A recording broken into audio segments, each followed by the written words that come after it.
Also wir haben jetzt die autonome Challenge gemacht. Da konnten wir sehr viel Erfahrung sammeln. Wir konnten sie dieses Jahr leider nicht bestehen, aber mit der Erkenntnis, die wir rausgezogen haben, bin ich mir sicher, dass wir nächstes Jahr auf jeden Fall an einigen Stellen noch ein bisschen was schrauben können, damit das nächstes Jahr eben viel besser laufen wird. Das Team an sich hat richtig gut mitgearbeitet, also das war echt klasse. Es war halt einfach zu wenig Zeit, in einem halben Jahr komplett das Auto umzubauen und die Software weit genug zu bekommen, dass das alles perfekt läuft.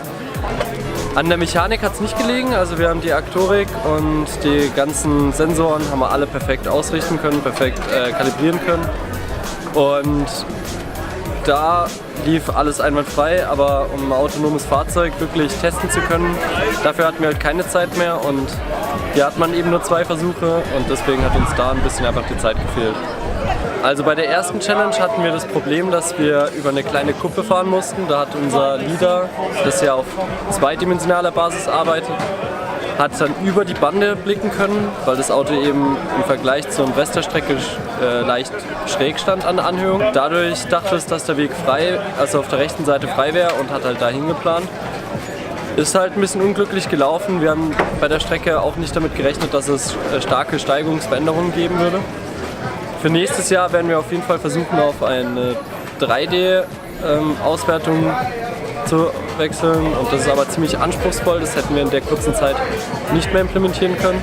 Aber für nächstes Jahr sind wir da auf jeden Fall gut vorbereitet, dass das sicher laufen wird. Bei den anderen 2 Challenges müssen wir noch auswerten, woran es gelegen hat.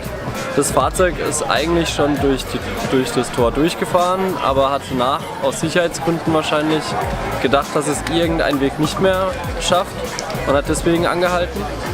Und da müssen wir aber nochmal genau Auswertung betreiben und das braucht aber seine Zeit. Und da sind wir aber für nächstes Jahr dann auch vorbereitet. Ansonsten bedanke ich mich ausdrücklich bei unseren Sponsoren und unserem gesamten Team. Das hat super mitgearbeitet. Es war echt eine klasse Erfahrung für uns alle, denke ich.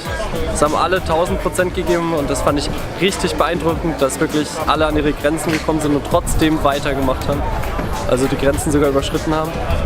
Und das freut mich richtig, dass das so gut geklappt hat. Und das war mir eine richtige Ehre, dieses Jahr der Teamleiter für den Schluckspecht 5 zu sein.